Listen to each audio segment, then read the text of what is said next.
Dave, thanks for joining me today. Happy to be here, Anthony.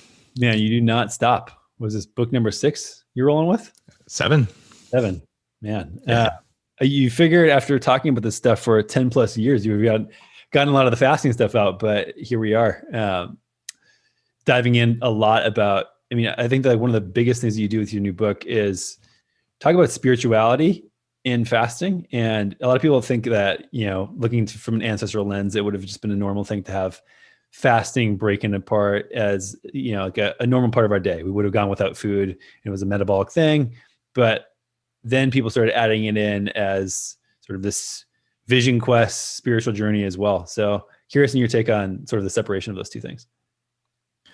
Well, you can use fasting for biological performance, right? And it works as soon as you start doing it. You actually get more focus once you learn how to fast anyway. The first time you say, okay, I'm going to go sit down and I'm going to not have breakfast this morning. You're likely, if your biology isn't working very well, to have some hunger, some cravings, but you're still going to get a little energy boost from it. And if you do some of the hacks in the book, you can get past that without the pain. And that's what I call a working fast in Fast This Way, where you wanted to show up and get stuff done, and you wanted to be more focused than normal, and it works. And then you can wait till the weekend or whenever and say, okay, I'm going to go on a little bit of a longer fast. And this time though, I'm going to rest, I'm going to reflect, I'm going to actually do the personal development stuff. I'm going to meditate, journal. A lot of people mix those up and they're sort of saying, okay, I'm going to be in the middle of my workday and I'm going to try and do a water only fast for a longer period of time. And they're missing the benefits of doing that, the spiritual benefits, the self-reflection, and they're generally lower performance when they do it. Once your biology is strong, once you're adapted to burning fat or burning carbs, either way, so you've got the flexibility in, you find you have more energy and less distractions by skipping breakfast. And it makes a lot of sense biologically, because when you're digesting food, there's actually an inflammatory response throughout the body. Your monocytes get all activated. And all of the energy that goes into breaking down the food, making enzymes, and processing it is energy that isn't going into your brain or into breaking down in old proteins in your cells and things like that. So one energy boost happens just because the energy of digestion is now available for production during your day. The second thing that happens when your stomach is empty is your body can start making ketones. And what we find in most recent studies, like just in the last 2 years, intermittent fasting, not intermittent fisting, that's a different thing. Intermittent fasting 3 times a week, just Monday, Wednesday, Friday, over the course of the week, ketone levels go up. Not as in full-blown ketosis, but they do start to climb a little bit as the body says, oh, I guess I should always be able to have some fat burning. And these are relatively short intermittent fasts. When your ketones go up, you have more energy, as you well understand, more energy for the neurons in your brain. But you don't want to always be in ketosis either, because the other repair systems in the brain, they like glucose, not ketones. So you sort of want to be able to in, out, or a background level of ketones. And this can give you more energy during the day because ketones turn down distractions. They actually turn off a hunger hormone called ghrelin. They turn on a fullness hormone called CCK. So you're thinking, okay, I just decided I was going to skip breakfast and all this background biology stuff is going on. But the spiritual side of it is that when the body has extra energy from ketones and it's not using any energy on digestion, you're at another level. And then it opens up, I'm going to call them sensors in the body. And it does this because it's time to find food. And when it's time to find food, you become more aware of the environment around you. So that means you smell better, you taste better, and you just notice things better. So now you're in a more open mode with more energy at the same time. And that can be a powerful thing to get work done. It can also be a powerful thing to get personal development work done. You just have to decide which one you're going to do. And when you're doing the personal development work, you might deal with some hunger, and it's okay, you're resting when you do that. But if you try to do that during the workday and you've got a kid on each arm, you're trying to focus on Zoom and there's stuff all over the place, what's going to happen? Well, you're probably not going to show up for your work the way you want to, or you're going to yell at your kids or both. So that's why these fasting hacks in Fast This Way I think are really important, because you can do things that control the hormones of hunger during a fast that don't break the fast. And water only fasting and there's great evidence for it. However, that's when you lay on a couch, and doing water only fasting when you're doing work is a different animal. And you can avoid breaking a fast and still have some things that you put in your mouth that aren't water. And that really makes fasting accessible for every single person. Yeah. I mean, one of the questions that I get all the time still is, does X, Y, or Z thing break a fast? Yep. And I think that the answer I always give is, it depends. What's your goal? And I mean, you put so many good things in your book around what the benefits are, but that can be different for people. I mean, is it to improve your sleep? Is it fat loss? Is it increased mental performance? Is it autophagy? Is it treating a chronic disease? Like, these are all very different things with probably very different tools in the fasting toolbox. They are. And the goal matters. And the number one goal ought to be metabolic flexibility over time. When you fast, the cells become stronger, and that is a function of autophagy. And the hallmark of whether something breaks a fast for the primary benefits of fasting are, does it raise insulin levels? You put it in your mouth, it doesn't raise insulin. From that perspective, no, you didn't break the fast. And there was a study of Bulletproof Coffee going back 6-7 years ago. They tested 300 breakfasts to see which ones raised insulin the most. And the top answer was Bulletproof Coffee didn't change insulin even a little bit. So is it breakfast or is it a fast? Well, if holding insulin constant is a deal there, okay, fat only seems to make sense. And then you fast forward, you say, okay, what's the other big hallmark? Is that it doesn't raise mTOR. And mTOR is something that in short, intense bouts puts on muscle, and chronically elevated mTOR is something that happens when you're inflamed. So the idea is you get cancer if your mTOR, this signal that says grow, grow, grow. If it's always on, that's bad. But if it's always low, you'll be kind of the screeching thin vegan with skinny pants. It's not an attractive thing, and it's not biologically a well place to be. So what you want to end up doing is saying, okay, I kept my mTOR down during my fast, and I kept my insulin constant. If you do those two things, I've interviewed several top experts in autophagy. I'll say, yeah, autophagy stays on.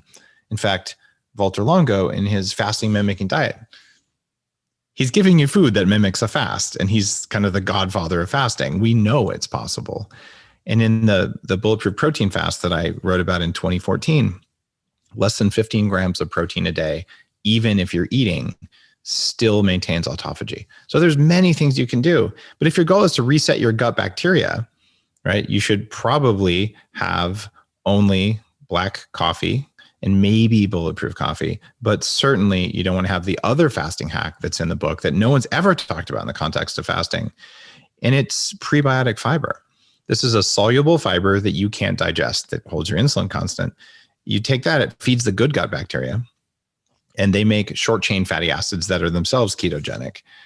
So you can do that. That'll suppress hunger like no one's business, and it'll stop constipation and some of the other problems of fasting. But if you're dealing with SIBO because you have bad bacteria growing in your small intestine, or you're looking for the microbiome benefits of fasting, then maybe you don't want to do that hack. But for most people, like, I just wanted to feel really good this morning. I wanted to show up, and I wanted myself to get healthy over time. I wanted more energy. You can do all three fasting hacks and get those benefits, and it works. And I say it works because I've got 10 years with millions of people doing the Bulletproof Diet. People have lost at least 1 million pounds on it. So we know that this works, and we know that the fasting mechanisms stay on even if you have some things during a fast, as long as you control for protein and you control for insulin. Essentially, that means don't eat any carbs, don't eat any protein, and you're still fasting. Yeah. I think that the no protein one is one that people don't think about in the mTOR regulation. You made a good point, though, that we don't want mTOR to be low all the time forever. This is where I think a lot of research gets misconstrued.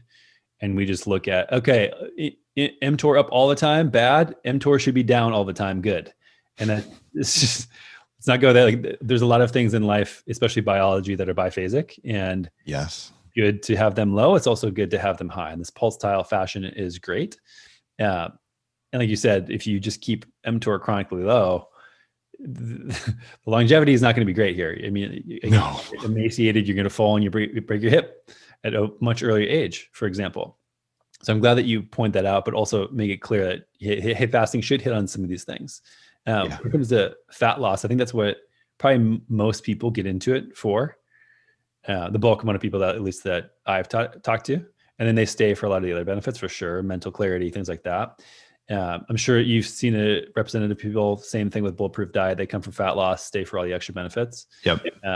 How would you think about it changing for fat loss? Or do you equate more so metabolic flexibility equals the fat loss later on? I've had a client lose 75 pounds in 75 days using something I wrote called the rapid fat loss protocol. It's not even a good idea to lose weight that fast because the fat stores a ton of toxins.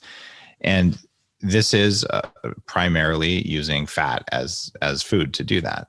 So we know you can lose weight if you're taking in some fat. In fact, it's easier to lose weight versus saying, I'm just going to fast for 50 days on water and take nothing in. And there are people who do that. I interviewed a guy who's led people through 70-day water fasts. And these are people who lay on a couch and they just relax and get massages all day. That's not very sustainable for most of us because we have lives. And so if you're dying of cancer, you have a really big metabolic problem, you can go that way. But I believe pretty strongly that even if you're doing it for fat loss, if something sucks to do and requires a lot of willpower, you'll do it for brief periods of time and then you'll stop. If something is easy to do, even if it takes you a slightly longer period of time to lose weight, you'll do that. And that's why most beginning fasters don't do well. Say, I'm just going to do an 18-hour fast on water. I look at myself when I was 300 pounds, I had to get hypoglycemia and hangry, and it's not sustainable. So you start layering these 3 fasting hacks from Fast This Way, and you realize, oh, I actually don't have to feel pain when I do this. I'm still getting the metabolic benefits, but now it's a practice that I can do for decades because it doesn't make me feel bad. And so if you're willing to feel bad to lose some fat, you can say, all right, I'm going to go with just black coffee. But honestly, black coffee makes you lose fat better than not drinking black coffee. So there's a clear benefit to that, as at least do that at the beginning of a fast or during a fast, and you're going to like the fast better and you're going to lose weight. And you can then, layer up into the bulletproof thing, which radically suppresses hunger and turns ketones on the first day. And then you can say, I'm going to add the prebiotic fiber because, well, it's good for my gut bacteria and it's anti-inflammatory. It's associated with all-cause reductions in mortality. And you do that, and all of a sudden, yeah, I do that. I've done that every morning for the last 5 years because it was less work than making breakfast. Oh, and I lost weight. Right. Yeah, I think that one of the things too, that when looking back on Bulletproof Coffee and all this, I always find things like once a year, I'm like, oh yeah, this is another reason why this works so well. And I've just been diving a lot into fatty acid metabolism recently. Yeah. The difference between saturated fats and polyunsaturated fats, specifically linoleic acid on the fat cells. And just that saturated fats, obviously in C8 and in butter, which you recommend, how they have they turn some signaling on the actual adipose tissue to be insulin resistant. Whereas polyunsaturated fatty acids, linoleic acids do the exact opposite. So they make it insulin sensitive, which means it wants to store more fat, as well tells your body that you're hungry and more hungry. Mm-hmm. When did you first learn about that mechanism? And like, how do you think about it? Obviously you don't recommend polyunsaturated. The Bulletproof Diet has been a low linoleic acid diet from when I first designed it. And when on the infographic, it's been a free download forever. I just came out with a new one for Fast This Way, slightly updated, but it's always been deprioritized linoleic acid foods. They're all low on the list. So there's for every type of food you can have, like fat, carbs, protein, like these are the bulletproof ones. Everyone can eat those. Those are good. These are the maybe, like they might work for you, and these are the don't do them. So all of the omega-6 oils have always been in the kryptonite zone. And so for 10 years, I've been linoleic acid suppressed, and most people who follow Bulletproof Diet are the same way. And it works fantastically well. Mm-hmm. Yeah, I've seen a lot of people actually in the last couple of years that try ketogenic diet, have some success, from the outset, and then hit a plateau. And even people on carnivore who are eating a lot of chicken and pork that are commercially fed, like, I don't think a lot of people understand how much linoleic acid can be stored in the tissue. Yeah. I have said for years, don't eat chicken. It is not on the menu at the Bulletproof Cafe in Santa Monica for a reason. And it's because of the fatty acids that are present in chicken. I raise chickens on my farm. We feed them actually our leftover lamb fat, because you have more lamb fat than you know what to do with if you raise lambs, which I also do. So these are like the most saturated fat fed chickens you can get. They're still full of linoleic acid, but chicken yolks are pretty good. So egg yolks are the only thing useful from chickens. And in fact, I even prioritized, and I did the research on fatty acids. Goose is better than duck, is better than chicken. And turkey is above chicken and below ducks in terms of the amount of linoleic acid. So you really want to minimize that. So chicken is not a great food. It's also high in amyloid proteins, which is not really good. So bad amino acid ratios, like just no. Chickens are not good, especially farm chickens. And pork doesn't have to be bad. I raise pigs. But my pigs eat right. And if you eat the corn and soy fed pork, you're not going to like what happens. So industrial pork has all kinds of issues with antibiotics, with bad fatty acid composition, and also with amyloid protein from overcrowding of animals. But if you eat pastured pork that ate vegetables instead of grains, it has a much higher saturated fat content, and it's delicious, and you feel the difference. So that's the only pork I'll eat, is actually pork that I raise, or a few other farms. Yeah, I think that. Yeah, I'm curious what breed of chicken you're raising. I don't remember. My wife is in charge of the chicken breeding. I'm so curious about this stuff. I'm getting my farm going to do the same thing, grow my own food, and I want to test out. And I've been researching with a lot of like really smart farmers about feed and chicken. And there's two main breeds essentially that you can get: Cornish Cross and Freedom Ranger. And both of them have been selected over the last 100 years to basically only be able to eat corn and soy. So we use heritage breed everything. Our chickens take 9 months to mature, and the chickens that you eat take 6 weeks to 9 weeks to mature. And they're like robo chickens. It's pretty horrifying how they're treated, and their breasts are so big that they can't walk. And I mean, it's pretty horrific. So industrial meat, whether it's from beef or lamb or animals, it's full of the wrong fats. And it's full of, when you overcrowd and stress animals, they get cortisol. They also get a formation of these cross-linked proteins called amyloids that are just bad for you. So Bulletproof Diet, 10 years. If it's not grass-fed and it's an animal, don't eat it. Like that's how it goes, because grass-fed animals make the right fats. And the butter, you cannot make Bulletproof coffee with organic corn and soy-fed butter because it doesn't work. Like, you do not get the cognitive benefits from it. And that's why I've been on this grass-fed kick for 10 years. Yeah. I mean, that a big misconception here that people don't understand is that even pastured chickens, they have to be fed something other than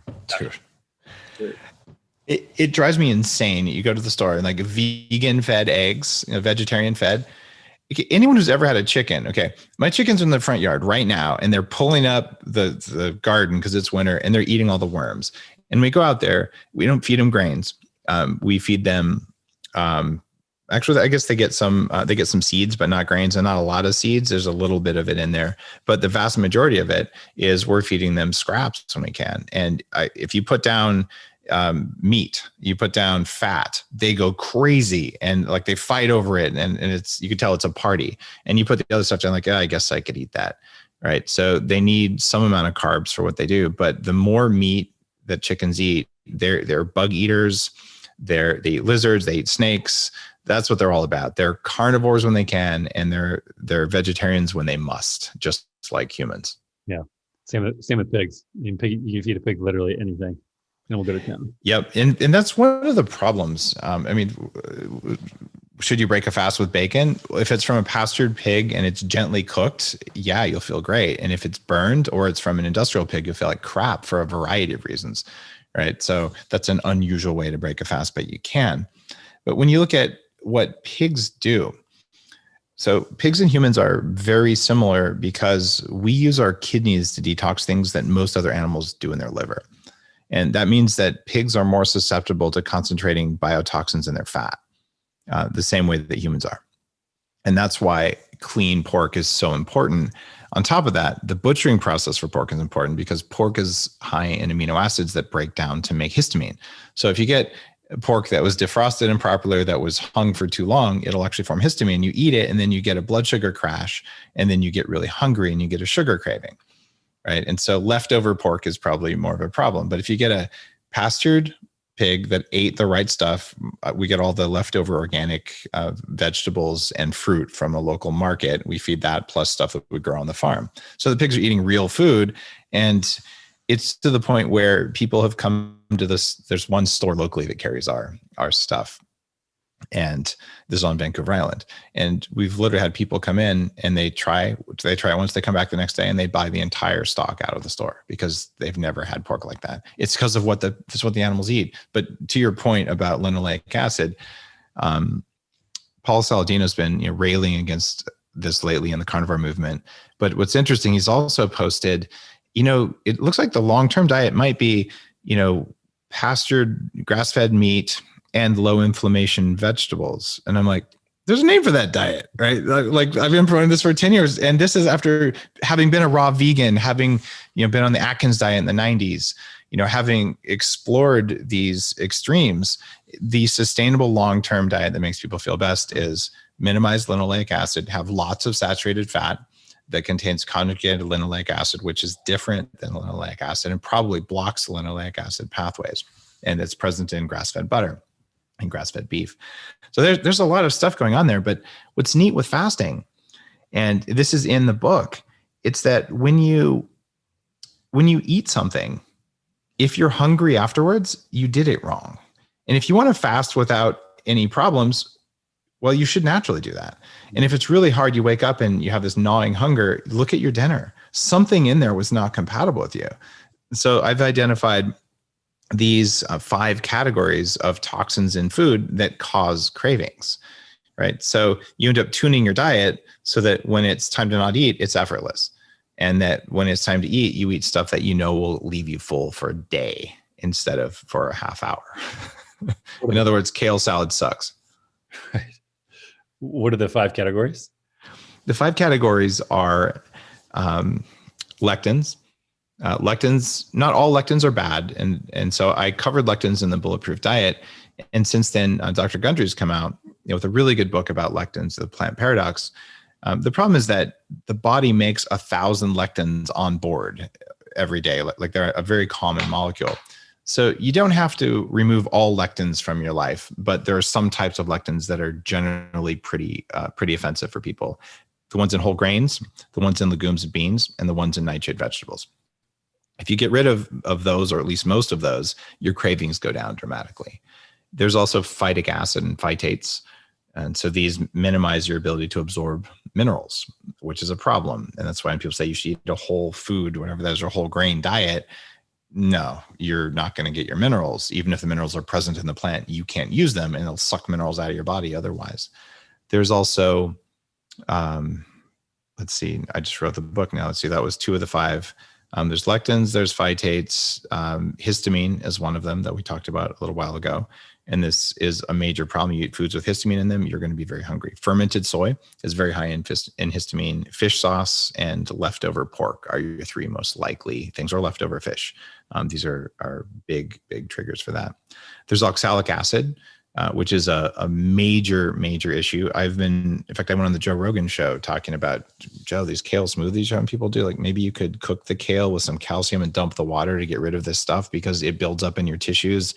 It builds up in women's vulva, causing a condition called vulvodynia. It's tied to kidney stones. It's tied to gout. Like eating raw kale is a bad idea. Not even talking about the thallium that's in it, which is a toxic metal that builds up very strongly in kale. So no one's ever been full for 4 hours after eating a kale salad for lunch. It just doesn't happen. There's a reason for that. The body, olive oil on it. Even if it's soaked in olive oil, you're still not going to be very full. And it's because the oxalic acid is causing biological stress. The body's like, good God, it's getting into the blood. It's mixing with calcium. It's forming microcrystals that then basically accumulate in the body. It's something that isn't a good choice. If you must eat kale because you're a masochist, then you've got to cook it, and cook it with at least baking soda or something to get that toxin out. And this is why my pigs will spit out kale. They know my sheep won't eat it. Yeah, I mean, you talked about when you wake up and you're ravenously hungry in the morning. It's not right. Right. Same thing with just hunger in general. I think people are so averse to feeling that, and we've been so conditioned over so many years to this orthodox point of view that we need to eat every 3 meals. And I think that this is probably looked at, and I'm sure you have more information on this than I do, but it's probably looked at as like a sign of success in the industrialized world when we can abolish any feeling of hunger throughout the day. And it's okay to be hungry, but people don't understand hunger. I didn't when I was heavy. That gnawing hunger in the morning, that's not hunger, it's a craving. Mm-hmm. So what you can do is you can abolish cravings throughout the day, and that should be your goal. And when you abolish cravings, hunger is awesome. Hunger is something like this. You know what? I could probably eat in the next couple hours. It'd be a good time. But you're still in your zone. You still got your energy. That's hunger. And if I don't eat in the next 15 minutes, I'm going to kill someone and eat them. That's a craving, right? And most people have never experienced hunger without a craving. I never did. And fasting can teach you that, right? Because you become aware, like, how hungry was I during this fast? And when you dial it in the way I describe in the book, you actually aren't hungry. So like right now, I'm on, I think, hour 21 of a fast. And I say, I think, because I had to think about when did I eat? I think I ate at 5 o'clock last night, and it's 1 o'clock the next day. I didn't even have Bulletproof coffee this morning. I just had black coffee, right? And this is my 4th interview of the day, and my brain is working totally well. Like I'm happy, I'm dialed in, and I'm not hungry. And I'll probably be hungry another couple hours. So I guess I could eat. And if I decided, it's more expedient to wait till the next day, I could do that then. And at that point, my body would be like, you know what? It really is time to eat. But it's not the sense of overwhelming doom that I would have had before. It's not the anxiety. It's not the looking at the food, smelling food. Oh, I'm not going to do it. None of that. It's just like a blissful feeling of peacefulness where I know food's coming. I've got my continuous glucose monitor. My blood sugar isn't plummeted.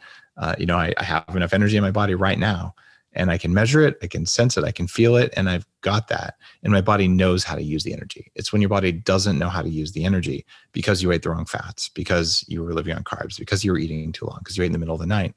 So it's one of those things where I brought in 2010, I started sharing the Bulletproof Diet online, and the big book came out in 2014, and it incorporates bulletproof fasting, or incorporates bulletproof protein fasting. It incorporates intermittent fasting. It incorporates grass-fed, low linoleic, there's lots of things to it.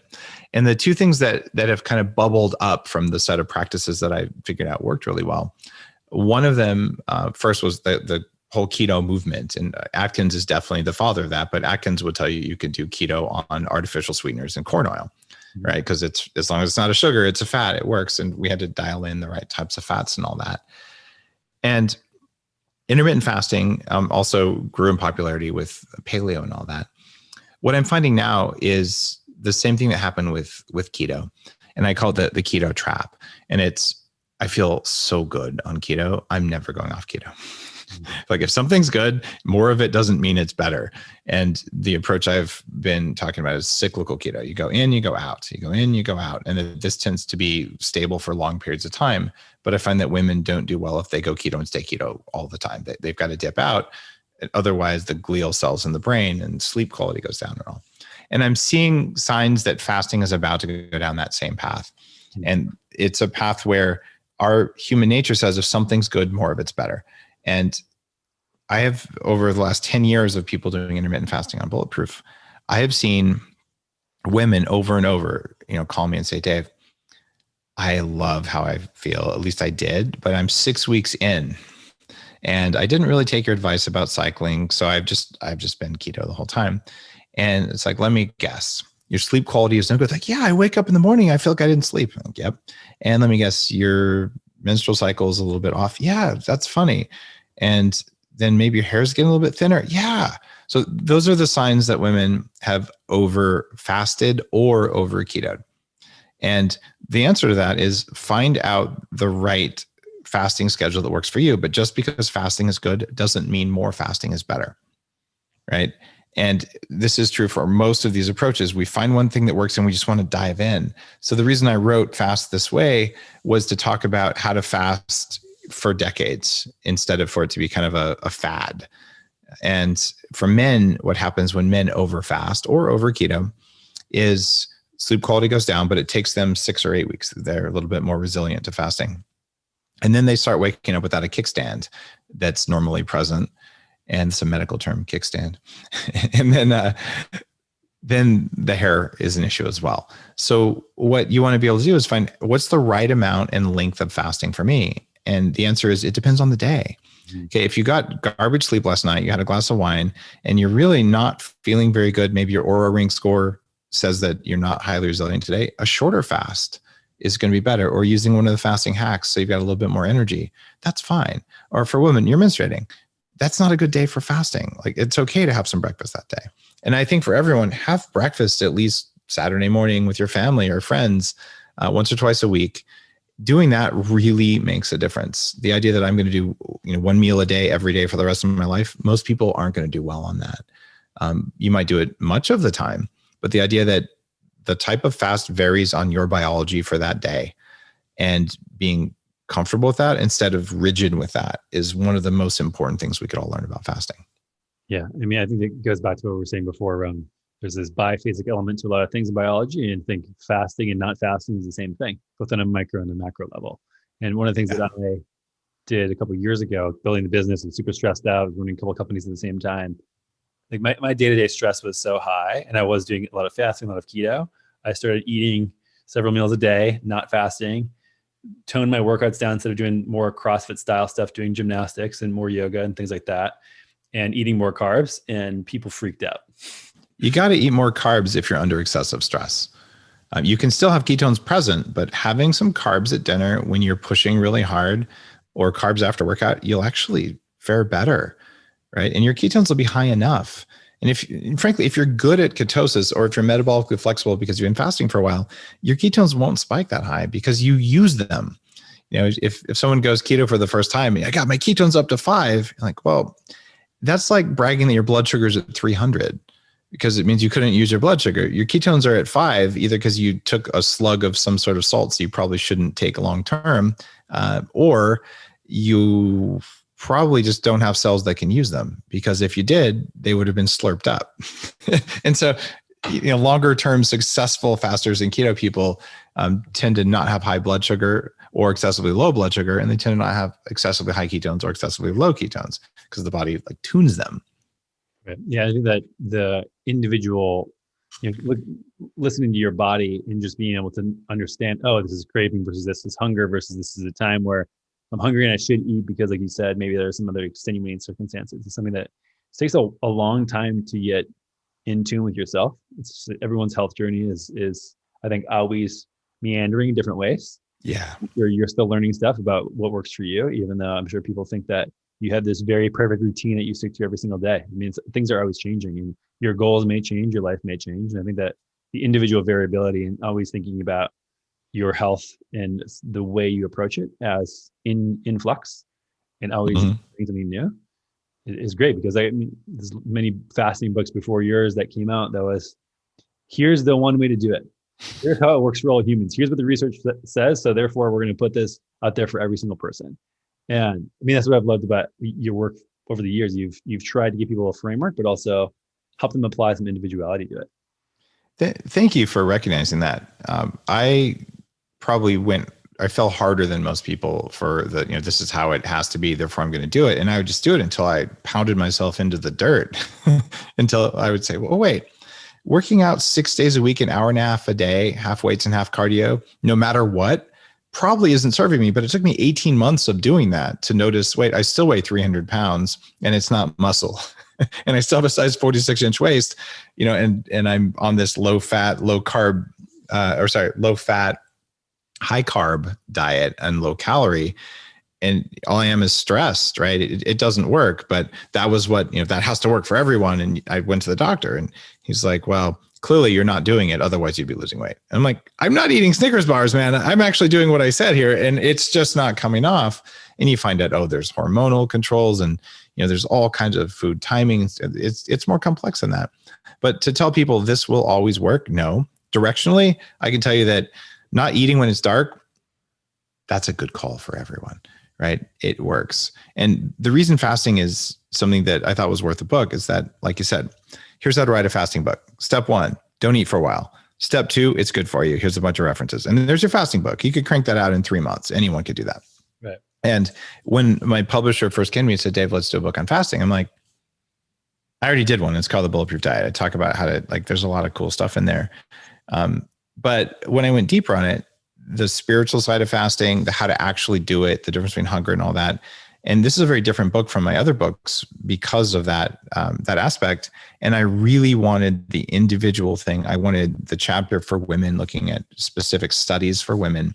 And I think it's an addition to the world of fasting, and also permission to have something during a fast so you don't suffer. Because I'm tired of people telling you, you have to do all these things that no one will do for long periods of time in order to be healthy. It doesn't work. What we care about most is how do we feel, right? And if you're trying to lose weight and you just, it makes you feel like crap to lose weight, you're not going to do it. No one can do that for long periods of time. It just doesn't work. And there's maybe a few people like monks or people who are obsessively self-controlled. They're not happy, but they might pull it off for a few years, but it's not a good life.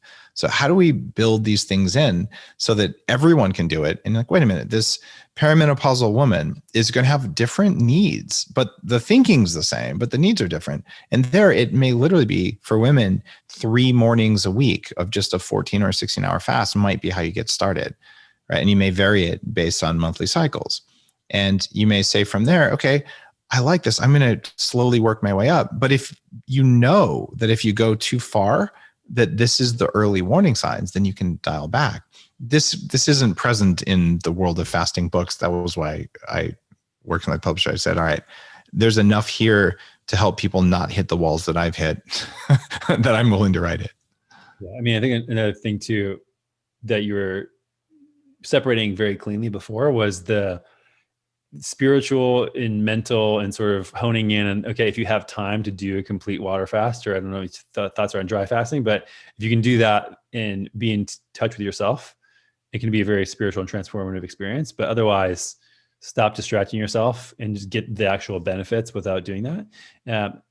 I've noticed that water fasting for over a couple of days, especially, is sort of like a forced meditation. I mean, a lot of the benefit from meditation is just being able to recognize your impulses and not act on them. Being able to sit there and be like, oh shit, I need to go look this thing up on my phone, or need to go check this email, or need to take the trash out right now because it's Friday and we have to get the trash out, and not doing that. That's basically what meditation is in my mind. Like seeing your impulses and not acting on them.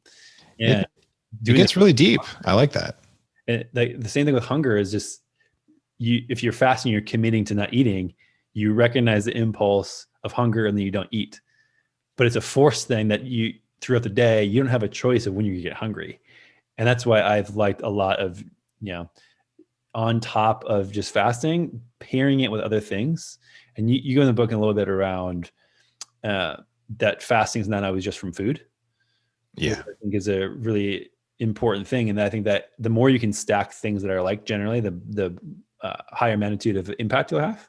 And so if you do no food, but also no phone and no relationships and have solitude and no work and no computer time, no screen time, like all of those things at the same time, you're going to have a very different experience than most people have. And that's why the framework for the book is, me fasting in a cave for 4 days where I had no people, no phone, no food, no stimulation other than, trees. Right. And that's a pretty deep thing. Just understanding though, that you might go for a gentle walk. You might lie down. There are people who say, well, I'm going to water fast for 10 days. I'm going to work out every day.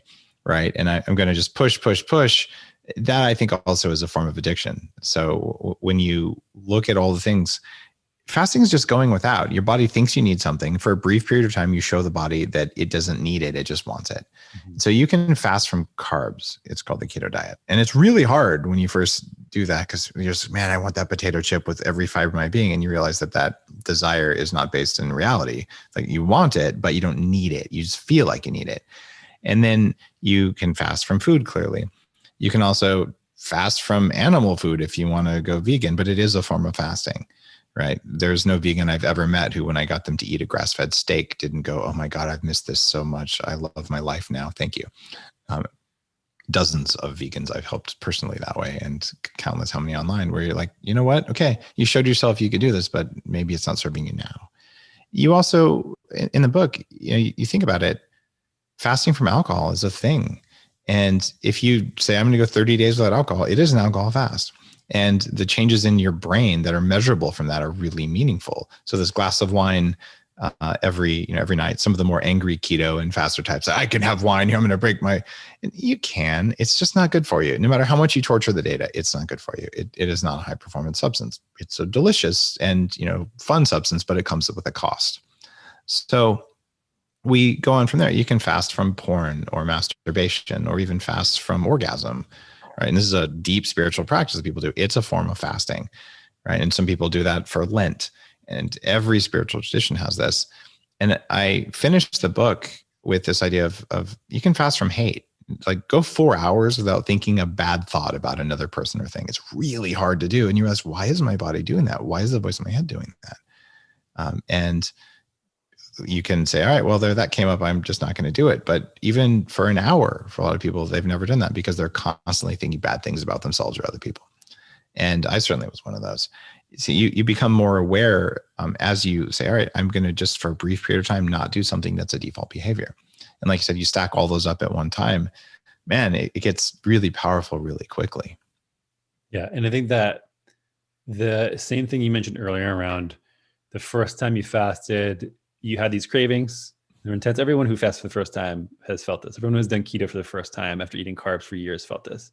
I think there's the same equivalent to these other parameters that are non-food based, where you have this unnatural sort of pull to the thing that you're removing from, whether that's, you said, orgasm or the phone or social connection or work or working out or whatever. And if you have that compulsion, you don't have a good relationship with that thing. That's just my point of view. Like, if you can't go out without that thing, there's a problem with your relationship with that thing. It's 100% true. The idea, though, is you don't have to go without it forever, right? And if you're, an alcoholic, different animal.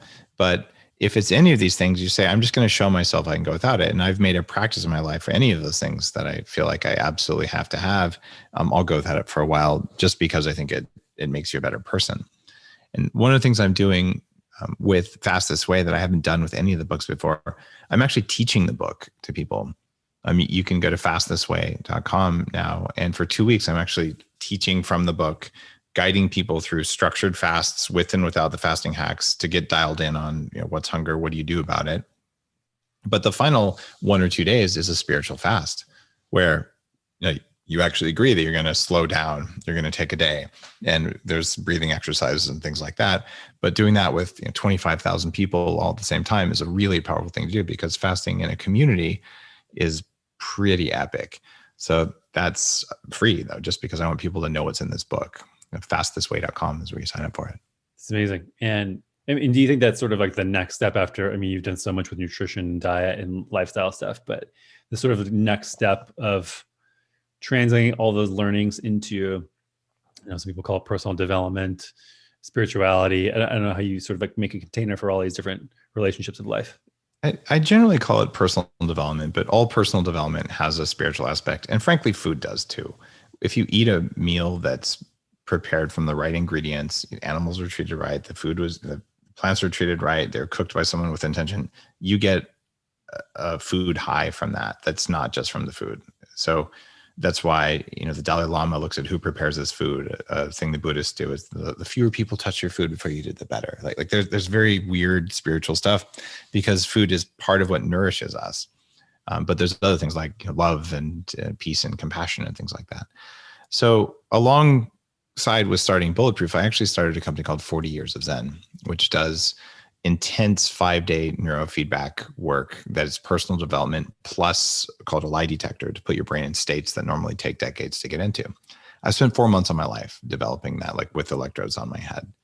And it's one of the reasons I can do what I do. And I've had more than 1,000 entrepreneurs and people come through. 5 days is a big amount of time, but there's an executive chef cooking food that's carefully prepared to fuel the brain enough to do this kind of heavy lifting. And What you find from that side of things is that there's an integral connection between food and peace and reprogramming the voice in your head. So that's part of biohacking. The definition when I wrote it at first was the art and science of changing the environment around us and inside of us so that we have full control over our own biology. And like, just take fasting, for example. One of the studies in the book, 15% of the thoughts that the average person has per day are about what's for their next meal. Now, if you do what I'm talking about in the book, you can turn off those thoughts. They just don't happen anymore. And if you get 15% of your thoughts back every day, that's epic, because that's 15% performance enhancement. And if you look at this fasting from hate and you look at the deeper personal development side of things, way more of your thoughts are around fear. In fact, the vast majority of your thoughts, the ones that you don't choose to have, are things that your body is afraid of that you know aren't scary. If you can turn that voice down very meaningfully, it's another massive performance enhancer, because you have a lot more mental thought space available. And at the same time, like, oh, let's do some intermittent fasting. Let's do some keto, which turned up electron availability in the body and turned down inflammation. And all of a sudden, like, wow, there's a lot more room in here than I thought. And then things that felt really hard feel way more effortless. It's a heavy duty thing. Man, so a lot of things you said remind me of like how I think about spirituality for myself, which is why I'm really excited for this farm and being outside more, being with animals and just seeing life and death all the time. It's just a reminder to me that life is just transfer of energy nonstop. Yeah.